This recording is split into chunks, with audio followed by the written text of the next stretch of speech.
Olá, pessoal, sejam muito bem-vindos a mais um episódio do Pod Lês, o podcast oficial do Departamento de Economia, Administração e Sociologia aqui da Exalc USP. Eu sou Oriana e esse é o 12º episódio da série Leis em Foco. E no episódio de hoje vamos falar sobre economia internacional, políticas públicas, docência e combate à fome. Temas extremamente atuais e centrais para o Brasil e para todo o mundo. Então, professora, a senhora tem uma atuação muito marcante na docência, né, tanto na graduação como na pós, como você falou. Então, como a senhora enxerga esse papel da docência na formação de profissionais mais críticos e, assim, preparados para atuar no agronegócio e também na economia, assim? Essa é uma excelente questão, Oriana, porque eu acho que nos últimos anos esse papel do docente, né, ele mudou um pouco. Eu acho que nessa era da comunicação, tudo muito rápido, o acesso mais fácil às informações, eu acho que o docente ele deixa de ser a única fonte, né, do conhecimento, que naturalmente a gente leva anos nos preparando, né, para estar com vocês em sala de aula. Então, claro que isso não é desprezível, não deve ser desprezado, mas eu acho que esse novo mundo que a gente vive, onde a informação é muito mais rápida, né? Na minha época a gente tinha que pegar uma enciclopédia e procurar as informações. Hoje você vai para o celular e você consegue traduzir tudo e você consegue ter acesso a todos os conceitos. E o que falta? Eu acho que o que falta, aí vem o papel realmente do docente, é o senso crítico, o discernimento de qual é a informação de qualidade, né? E não só olhando para a qualidade da informação, se ela é fidedigna, se ela foi gerada através de pesquisa, se você pode realmente confiar naquela informação, mas também o papel do docente em fazer com que os alunos, os estudantes consigam amarrar todas essas informações, consigam olhar para problemas e pensar, né, com base no que existe de conhecimento, no que você pode acessar de informação, olhar para aqueles problemas, conseguir colocar tudo isso num modo reflexão e como é que eu vou resolver esse problema? Como é que eu vou resolver esse problema? E são problemas complexos mais do que nunca hoje, né? A gente tem que produzir alimentos, mas temos que produzir alimentos degradando menos o meio ambiente, poupando recursos de toda a natureza. Precisamos desenvolver o país, mas também precisamos desenvolver e crescer, mas a gente precisa distribuir. Então, precisamos tem uma série de questões que são extremamente complexas. O próprio desenvolvimento tecnológico, até onde, né, esse desenvolvimento, essas aplicações, elas são éticas.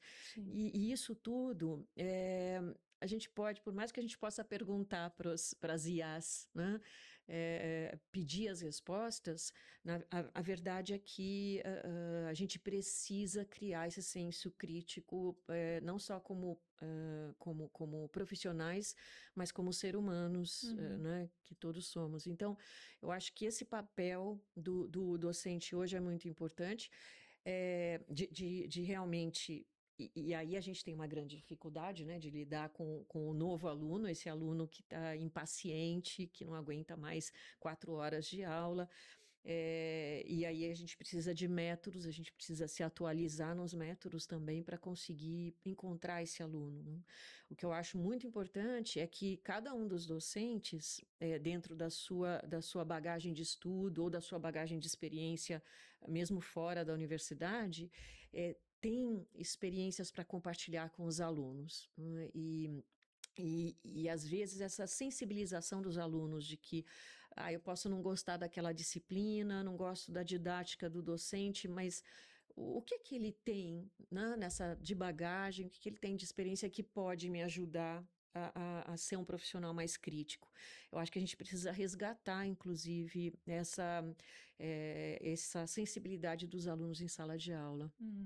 E eu vejo isso como um desafio muito grande, né? Porque ultimamente nós alunos, assim, desde que essas IAs foram criadas, a gente vai cada vez mais perdendo a capacidade de ter esse senso crítico e de pensar com interdisciplinaridade, né? Então, conseguir resolver vários problemas ao mesmo tempo, assim, porque muitas vezes a forma de escrever aquele texto para algum trabalho é uma forma de desenvolver, né, e conseguir melhorar o nosso senso crítico. E hoje em dia tudo é tão na nossa mão. Então, como que você lida com esse desafio, assim, de conseguir fazer os alunos saírem da caixa e terem vontade ainda de pensar e não jogar tudo para IA?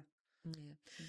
É, olha, Oriana, realmente cada ano tem sido mais Uhum, desafiador, porque desde a gente se dedica, por exemplo, preparando listas de exercícios, fazendo os gabaritos, explicando na lousa passo a passo, inclusive compartilhando com os alunos. Às vezes tem etapas daquele problema uhum, matemático que a gente levou semanas, meses para compreender, e aquele momento em que a gente está compartilhando com os alunos é um momento em que a gente compartilha, inclusive, esse processo de aprendizagem para que ele seja mais rápido.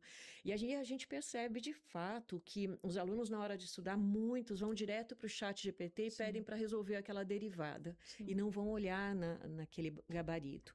E isso tem realmente um risco grande. Então, como trabalhar esse processo de convencimento? É, eu gostaria de ter uma resposta melhor para você, né? Tenho revisto, inclusive, Uhum, né? Os últimos anos foram bem desafiadores. Tenho tentado compartilhar mais em sala de aula com os alunos os desafios que eu enfrentei como profissional, uhum, né? Porque é o que eu disse. Aliás, não disse, mas eu sempre repito para todos os alunos. Uma coisa é você ir para um chat GPT ou um IA qualquer, né, e pedir uma resposta de uhum, algo que já foi estudado, já está conhecido. A outra é a hora que você está ali numa empresa, numa situação, né, verídica, real, e você se defronta com um problema, e você pode não ter tecnologia para te apoiar, sim. você pode não ter resposta ainda para aquele problema, e aí você vai precisar de toda essa capacidade de raciocinar, de interconectar tudo que você aprendeu, Uhum, porque aquilo é novo, é um problema que não existia, é uma nova situação. E se você não se preparar nesse treinamento, né, para resolver esses problemas, se você simplesmente achar que tudo você vai pedir uma resposta e vai vir automatizada, aí você pode, no futuro, ter dificuldades.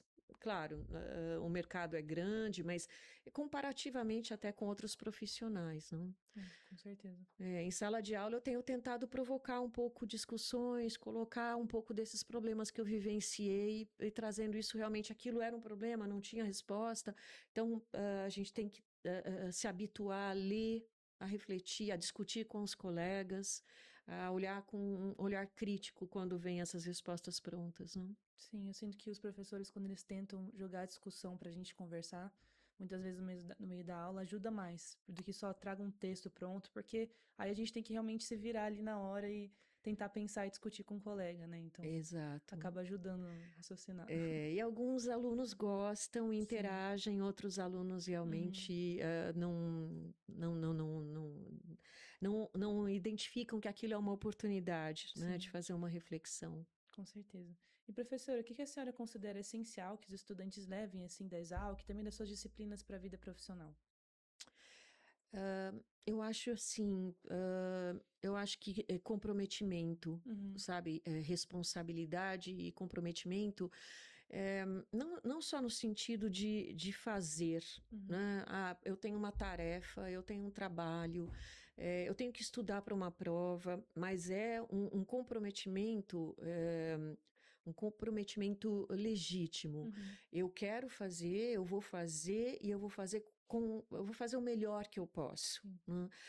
E não eu vou fazer para passar de ano, eu vou fazer para ter uma nota, eu vou fazer porque eu tenho que entregar o trabalho, é fazer para aprender, Uhum. é fazer para um trabalho em grupo, fazendo a sua parte para colaborar com os colegas, porque na vida profissional é isso que vai acontecer, né? Quando a gente está numa empresa, quando tem que interagir, tem que trabalhar, cada um vai ter sua responsabilidade. Uhum. E algo que eu sinto, não só em alunos na graduação, mas alunos da pós-graduação, e nos próprios profissionais, essa coisa do comprometimento muito tênue, né? Eu vou fazer a minha parte, e tá tudo bem. Algo que eu tento levar hoje para os alunos, em todas as disciplinas, mesmo numa disciplina tão teórica como microeconomia, é a gente precisa ter esse compromisso de fazer bem feito, né? De buscar entender um pouco a lógica daquilo. Por que que eu vou estudar a teoria? Estou dentro de uma universidade e vou estudar a teoria. Por que que eu vou perder tempo, entre aspas, estudando a teoria? Aquilo tem uma razão. Né? Então, eu acho que falta muito essa coisa de você se sentir responsável também, Sim, né? vontade, né? Vontade, o papel na sociedade, né? Meu Deus, se a gente pegar a proporção de alunos que entram numa universidade pública no nosso país, uma proporção tão pequena em relação à nossa população, não é? Então, assim, olha a responsabilidade de quem está hoje dentro de uma universidade pública. E isso, para mim, está conectado com essa questão do comprometimento que você tem que ter, né, com todo aquele ativo, todo aquele conhecimento, toda aquela oportunidade que vocês, como alunos, têm aqui, ou nós, como profissionais, né? Eu acho que eu vejo muito isso em alguns profissionais hoje. A minha tarefa é essa aqui e o resto é para os meus colegas. Só que, né, eu faço a minha. Se tiver algum problema na atividade dos colegas, o sistema não funciona. Então, eu acho que, para todos, eu acho que falta muito isso. Eu tento trabalhar com os alunos. A gente faz parte de uma engrenagem e a gente precisa trabalhar, não só pensando que eu vou fazer a minha parte e fazer bem feito, mas eu preciso trabalhar pensando que eu estou me conectando com outros. Né? E eu acho que isso é um pouco a questão de cidadania, sabe, Oriana? Eu acho que as gerações mais novas, elas têm perdido um pouco essa noção ou essa vinculação do o que é ser um cidadão. Muitos, eu lecionava política e planejamento econômico e eu achava sensacional. Era minha matéria, assim, uma disciplina predileta para lecionar, porque era quando eu trazia para os alunos como é que funciona um comitê, por exemplo, um comitê ou um conselho municipal. A importância de você, como cidadão no município, se inteirar do funcionamento, né? E você ajudar a resolver, inclusive, os problemas do seu entorno, ou pelo menos ser crítico em relação ao que está acontecendo, né? Então, eu acho que ali em política e planejamento eu conseguia fazer muito isso que a gente estava discutindo. Eu conseguia fazer com que os alunos discutissem, porque de alguma forma todo mundo ali começava a se sentir como um cidadão, né? Quando a gente discutia, olha, será que o programa econômico na era do Juscelino foi melhor do que na era do Getúlio? Será que o primeiro governo do Fernando Henrique, né, foi melhor ou pior? O que aconteceu de bom, o que aconteceu de ruim? E aí, né, sem deixar contaminar com a questão política, eu procurava provocar os alunos. E aí, enfim, aí é o mundo em que vivemos e dava discussões muito interessantes. Eu acho que esse tipo de discussão, talvez ao invés de estar no final dos cursos, a gente deveria até trazer para o início dos cursos, para que fosse resgatado um pouco essa questão de cidadania, de fazer parte, né? Que o problema não é do outro. Eu vou me mudar e vou trabalhar em outro país porque é melhor. Tá? É muito difícil a gente pensar em melhorar o nosso país, né? Então, eu sei que às vezes parece meio ideologia, meio, né, utopia, mas se todo mundo achar que é mais fácil se mudar e morar num outro país, trabalhar em outro país porque ele é melhor, então, sabe, vai implodir realmente todo o sistema, não? Sim, com certeza. Então, professor, um tema muito presente, né, na sua atuação recente é a segurança alimentar e também o combate à fome. Então, inclusive na sua participação, né, no INCT, né, do combate à fome, em diversos eventos que a senhora participou de pesquisas da área. Então, como esse tema entrou na sua trajetória de pesquisa? O que te fez se interessar por esse tema? Tá. É interessante, né? Eu acho que essa é uma, eu gosto de ficar prestando atenção aos sinais, né? Os sinais que vão aparecendo ao longo de tudo que eu faço. E eu, quando vim fazer o mestrado, eu gostava muito de economia internacional, né? Em uma época, ainda durante a graduação, eu cheguei até a estudar para ir para o Colégio Rio Branco, porque eu queria ser diplomata. Aí acabei me casando cedo e abandonei, mas eu sempre tive um xodó com a área internacional. Então, eu trabalhei durante muitos anos com economia internacional e acabei da economia internacional puxando uma linha de pesquisa que era muito nova aqui, eh, que era barreiras não tarifárias ao comércio, né? A minha tese foi a primeira no Brasil, falando de barreiras sanitárias, fitossanitárias, técnicas em produtos agroindustriais. Dali, de novo, veio de repente um momento e eu fui puxada para trabalhar com defesa agropecuária, que é olhar impacto de pragas, doenças. Então, assim, por que eu estou contando tudo isso? Porque eu sempre tive, né, uma atuação eclética. Como eu disse, eu tinha feito os estágios durante a graduação em várias áreas que não eram economia. Então, nessa altura em que eu trabalhava com economia internacional, barreiras sanitárias, políticas de proteção a pragas, doenças, eu passei a transitar por vários temas técnicos. E aí, um dia, um colega aqui de Exalc, fazia parte de um GT criado pelo reitor da USP, na época era um GT de políticas de combate à fome, tinham 12 docentes participando, cada docente de uma área da USP, não era da Exalc, né? E o colega que era representante da Exalc, ele me ligou. Na época eu era até chefe do departamento de economia, e ele me disse: Silvia, eu tenho uma reunião essa semana nesse GT, e ele era de uma área totalmente fora, né? Uma área realmente técnica. E aí ele me disse assim: tem uma reunião, eu gostaria de saber, o seu departamento provavelmente é quem mais tem trabalhado com essas políticas, o que vocês fazem, né? Quais são as áreas aqui que a gente tem na Exalc? E aí eu listei para ele, né, trabalhos dos vários colegas, né, porque a gente tinha e tem ainda pessoas que trabalhavam com a questão do Bolsa Família, colegas trabalhando com agricultura familiar, colegas trabalhando com agricultura tradicional, né, das comunidades tradicionais. Professor Hoffman, um grande nome da distribuição de renda e pobreza. Então, eu comecei a listar, né, o CPEA, com todos os estudos de cadeias de comercialização, comecei a listar para ele. E aí ele me convidou para participar da reunião no lugar dele. E me disse: posso indicar seu nome, né, para representar a Exalc nesse GT? E aí eu fui para essa reunião do GT, né?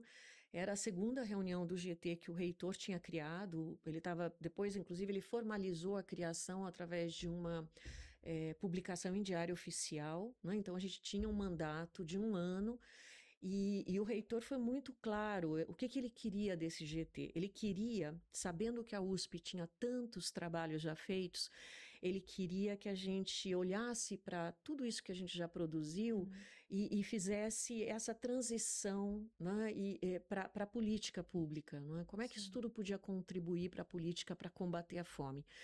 E aí eu fui para essa reunião, e aí, como sempre, eu sempre estou me metendo em confusões, né? Eu abri a boca muito pouco na reunião, mas eu saí dessa reunião como coordenadora do grupo, e, e foi, assim, uma das melhores experiências acadêmicas que eu tive, né? E aconteceu, assim, muito por acaso, né? E, e esse grupo, a gente criou uma conexão tão boa, né? Então a gente tinha lá docente da área de comunicação da ECA, tinha docente da área de engenharia, de inteligência artificial, da matemática, da produção de alimentos, da área de história da fome. E a gente criou uma conexão da nutrição, né? 2 colegas da área de saúde pública e nutrição. E aí a gente criou uma conexão e um ritmo de trabalho muito bom. Começamos a pensar que, além de 1 ano de mandato, nós poderíamos trabalhar com mais pesquisas. E aí nós submetemos a proposta do INCT de combate à fome, Sim. do qual eu sou coordenadora de um dos eixos, né, que é o eixo que a gente chama de cadeia de valor, que é esse eixo que olha desde a produção sustentável de alimentos até consumo, desperdício.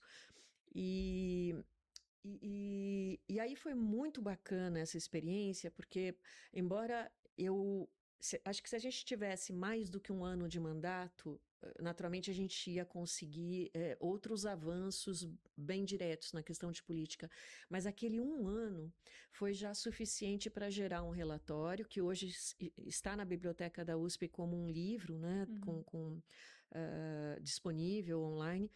E a experiência foi excelente, porque esse livro acabou chegando na mão de algumas câmaras de vereadores, de algumas áreas dos ministérios lá em Brasília, que de alguma forma atuam nessa questão de segurança alimentar. E nós tivemos feedback de que ele estava sendo usado, né, nas discussões sobre o planejamento para segurança alimentar e nutricional. E desde então, né, a gente conseguiu o financiamento do CNPq para o INCT Combate à Fome. Foi outra situação assim bem inusitada, né? Mas é uma conversa para um outro momento, mas ele não tinha saído como INCT financiado na primeira lista do CNPq. E aí houve uma situação onde comentaram, olha, não tem nenhum INCT que lide com a questão de segurança alimentar. E eu me manifestei e falei, não, a gente submeteu uma proposta e a gente acabou conseguindo numa lista adicional com alguns outros projetos que acabou sobrando algum recurso e eles realocaram. E a gente conseguiu o INCT, que tem 5 anos de atividades, não? E desde então, a gente tem conseguido interagir com outros grupos de pesquisa que atuam no Brasil, tem tido uma interface tanto nos níveis municipal, estadual, e eu continuo, como INCT, buscando conectar, né, os nossos cursos, os nossos alunos, a pós-graduação, os colegas né, nas demais universidades, e fazer muito essa conexão internacional também, porque tem alguns participantes de universidades internacionais no INCT. Então, foi um pouco assim que eu saí da área de economia, não saí da área de economia internacional, mas atuo um pouco mais hoje na segurança alimentar, ainda utilizando muito da minha experiência nas demais áreas para atuar com segurança alimentar, porque no fim está tudo muito conectado, né? Sim, com certeza. E professora, depois de tudo que a senhora vivenciou, né, trabalhando com combate à fome, quais hoje são os principais desafios para enfrentar a fome aqui no Brasil, assim? Eu acho assim, aí eu faço coro, né, com o professor Hoffman, né? A questão da renda é muito importante, né? Quando a gente percebe pela evolução dos indicadores macroeconômicos no Brasil e os indicadores sociais, nos momentos em que a gente, com controle de inflação, e a situação macroeconômica mais estável, mais adequada, emprego, taxa de câmbio, algum crescimento da economia, a gente percebia que houve ganhos reais para o salário mínimo e houve redução da insegurança alimentar grave no nosso país. Então, assim, a questão econômica, a questão da renda, de ter a renda para ter um acesso ao alimento, para mim ela é primordial, né? O que implica que a gente precisa de estabilidade econômica, a gente precisa não só da estabilidade, mas a gente precisa de um crescimento com melhor distribuição de renda, né? A gente precisa que uma maior parcela da população se aproprie de renda para que ela possa consumir. E na sequência, né, ou concomitante, a gente não pode esquecer que a gente não quer que ela consuma qualquer alimento, né? A gente quer que as pessoas consumam um alimento de boa qualidade, que não sejam contaminados, alimentos que nutricionalmente atendam às suas necessidades. Mas, assim, para mim é primordial a questão da renda. E aí, olhando um pouco para as nossas políticas, né, olhando para um outro lado desse problema, porque um é o condicionante, né, a questão da renda, para mim, ela é essencial, ela é um condicionante. E o outro aspecto que eu acho importante, a gente, na minha percepção, a gente poderia melhorar na eficácia e na eficiência das políticas se a gente conseguisse trabalhar melhor dentro do processo de planejamento, as etapas de implementação da política. O que eu chamo de etapa de implementação, né? E, de novo, eu volto às aulas de política e planejamento econômica que eu achava que era super divertido para mim, porque os alunos de economia passavam, né, 3 anos e meio estudando teoria, estudando as bases, né, das disciplinas. Quando chegava na última disciplina obrigatória de planejamento econômico, planejamento e política econômica, eu trazia para eles em sala de aula que não basta você ter bons instrumentos, você precisa dar condições para que você execute. Que você faça com que aqueles instrumentos eles cheguem no resultado que está previsto. Então, o que isso implica na prática para nós? Implica que se eu tenho um conselho, por exemplo, um conselho municipal, e naquele conselho municipal, vou pegar um exemplo bem simples, né? Naquele conselho municipal, eu preciso ter representação da saúde, da agricultura, da educação, da assistência social. Se você não tiver, né, um representante, por exemplo, da saúde, que tenha realmente interesse em estar ali, que tenha realmente interesse em se conectar e fazer a sua parte dentro daquele planejamento, daquela ação, você pode não chegar aos resultados que você espera. Né? Então, por exemplo, a gente sabe que tem dentro das escolas, né, você tem hoje os exames, né, pelos quais as crianças passam, os exames escolares, e você avalia o aprendizado. Mas a gente tem todo um monitoramento na área de saúde também dessas crianças, né, monitorando peso, monitorando altura. Na hora que você tem alguém que está implementando essa política, que está olhando para o planejamento como um todo e percebe que eu posso pegar aquela informação que está com a saúde, conectar com a informação que está com a educação, conectar com aquela informação que está na agricultura. Se o Ministério diz que você tem que, por exemplo, comprar alimentação para para alimentação escolar, você tem que comprar alimentos da agricultura familiar, você tem que criar condições na agricultura, e se você quer um desenvolvimento de agricultura local para abastecer aquelas escolas municipais, você tem que se coordenar com uma logística de distribuição daquele alimento, você tem que saber onde está sendo produzido. Se ele não está sendo produzido, interessa produzir naquela cidade? Né? Eu quero uma produção local, o que é que eu vou produzir? Como é que eu vou escalonar isso? Tudo isso é planejamento e a execução.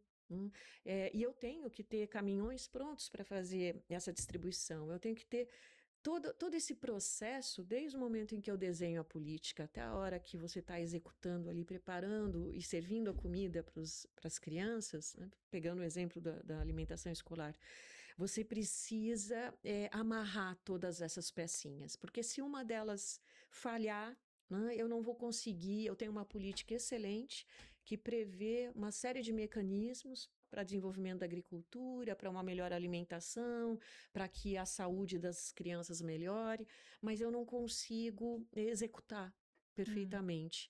Né? E, às vezes, uma dificuldade que daí eu sempre insistia com os alunos. E como é que a gente sabe se está executando bem ou não? Aí a gente ainda tem uma etapa final desse planejamento, que é o monitoramento. Eu preciso de indicadores. Antigamente, a gente falava de indicadores de execução financeira. Eu executei 90% do recurso que chegou para o município. Né? Eu executei 50%. Chegou 100%. Eu executei 50%, eu tenho um problema de execução. Né? Eu tenho algum estrangulamento. Ele é um indicador, mas eu preciso de outros indicadores para eu ver se a política está funcionando, né? Eu estou dando alimentação para as crianças, diminuiu a desnutrição, a subnutrição, diminuiu a obesidade, então a gente precisa ir amarrando tudo isso, né? Eu acho que vai trazer, isso traria uma melhoria na eficácia das políticas, sabe? Porque o Brasil, eu acho que em muitas áreas, e essa de segurança alimentar é uma delas, a gente dá um show de exemplos, né, de política pública. Mas eu costumava dizer aos alunos, a gente morre na praia muitas vezes, porque não consegue, peca na execução, né, não consegue monitorar.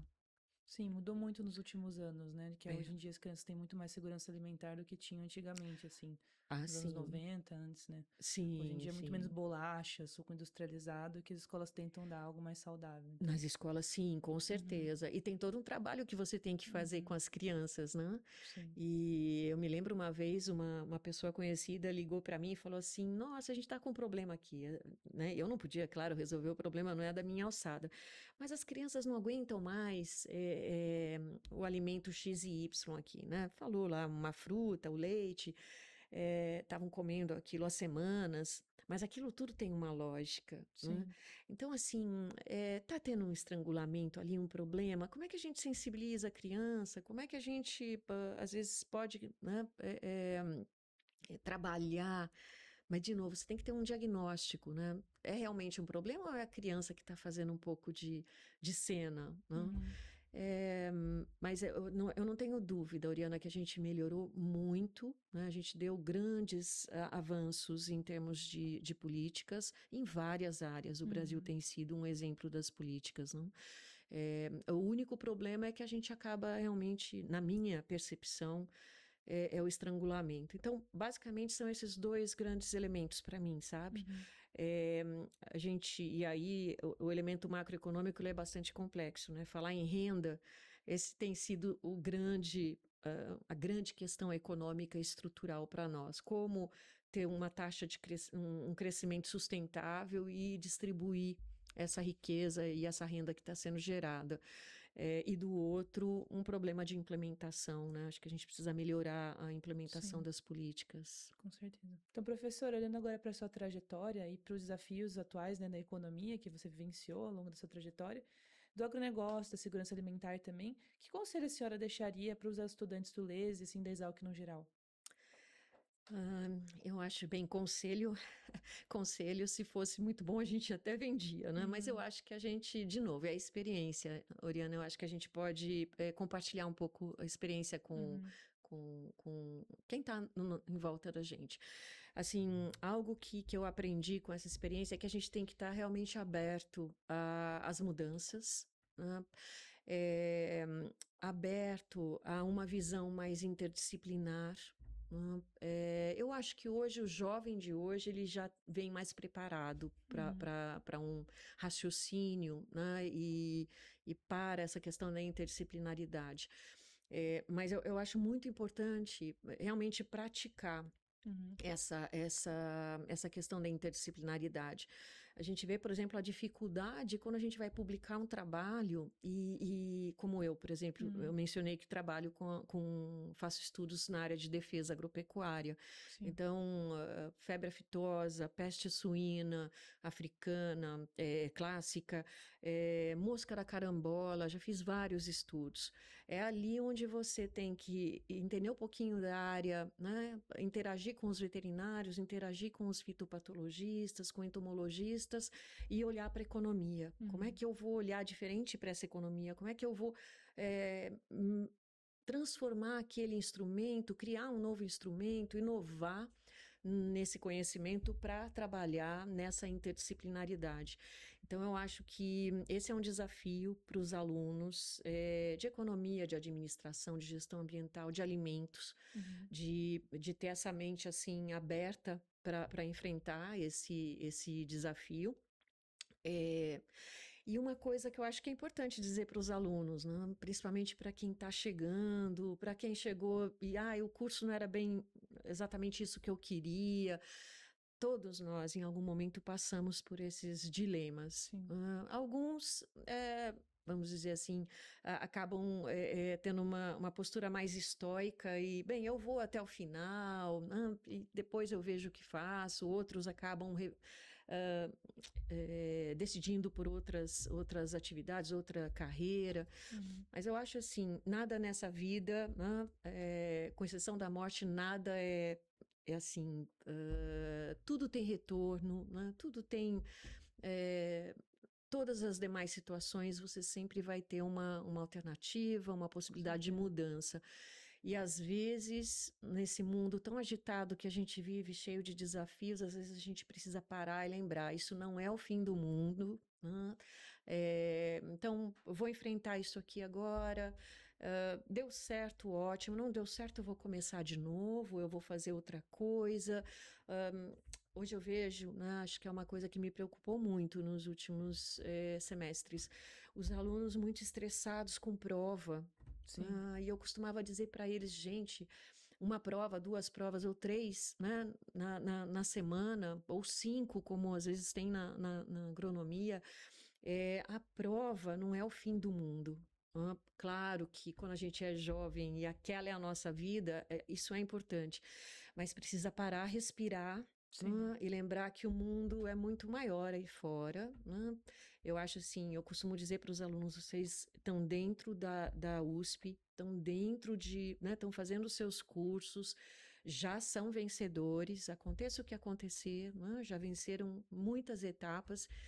E que o mundo não foi feito, né, em um dia. Então, as coisas, tudo dá-se um jeito, tem que ir com calma, né, enfrentando esses desafios, porque eu costumo dizer, problema mesmo é na hora que os alunos se formam, né, e aí vão estar a vida real. A vida real, nas empresas, no governo, né, no exterior, fazendo um mestrado, um doutorado. E esse mundo está muito acelerado, né? Então a gente tem a impressão que tudo tem que ser resolvido naquele momento, naquele dia. Esse imediatismo, isso cria muita ansiedade também na gente, né? Imagino que cria em todos os jovens, porque cria na gente que tem um pouco mais de experiência. Então precisa respirar, né? Eu tenho um aluno que até hoje ele lembra, ele entrou muito nervoso na minha sala, né? Muito nervoso por conta de questões acadêmicas assim. E eu falei para ele: tá tudo complicado, tá? Faça de conta, pense que você tá no meio de uma tempestade no mar. Se você tentar dar braçada, né, e tentar nadar, você vai ficar exausto e vai afogar. Então, deixa a onda te levando, né? A hora que acalmar, você dá as suas braçadas. E anos depois ele veio me visitar e ele falou: eu lembro até hoje, né, que aquela mensagem que você me passou foi importante. E muitas vezes eu faço isso comigo mesma, né? Eu digo para mim mesma: faça de conta que você está no meio da tempestade no mar. Se tentar ficar dando braçada, vai ficar exaurida e vai afogar. Então, espera, né? Vai deixando a onda leva para um lado, para o outro, e a hora que as coisas acalmarem, aí você toma uma atitude, uma providência, né? Acho que é isso. Com certeza. É muito importante o seu posicionamento como professor, até porque nós, alunos, a gente nos sentimos muito pressionados a ser excelentes e conseguir boas notas, né? E sempre mostrar o nosso melhor. Então, muitas vezes a gente fica pressionado por conta disso, e acelerado esse mundo cada vez mais, né, com facilidades, mas ao mesmo tempo que nos pressionam muito. Então, saber que a gente pode respirar um pouco nesse período e também ter o nosso tempo é muito bom. E aí eu volto a falar naquela palavra que eu no início comentava com você: o comprometimento, né, a responsabilidade.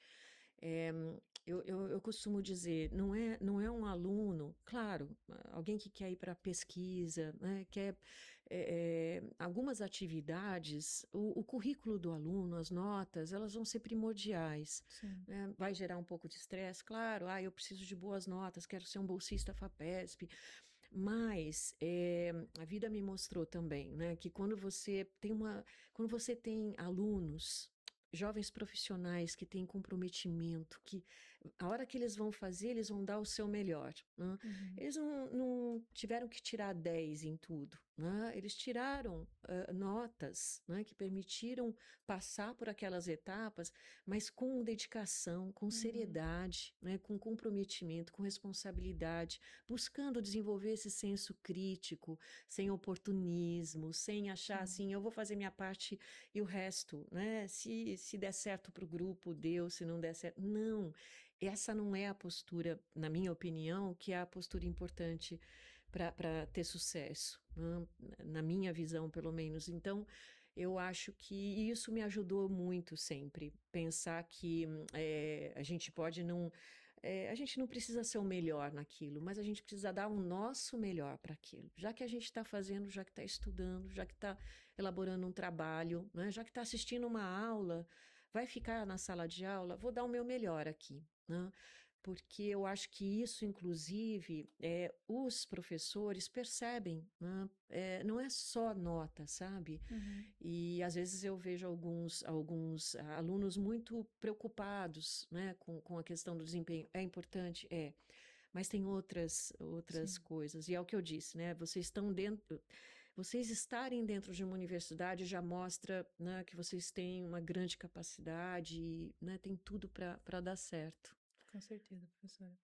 Bom, eu queria agradecer imensamente por você ter aceitado participar aqui do podcast. Foi uma conversa muito legal, inspiradora.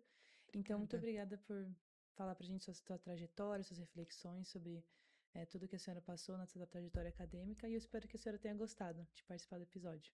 Obrigada, um grande prazer estar aqui com vocês. Prazer é Espero ter nosso. ajudado. Com certeza. E para você que nos assistiu até aqui, muito obrigado por participar e também não perca nossos próximos episódios. Não esqueça de nos acompanhar no Instagram, no Spotify e no YouTube. Muito obrigada.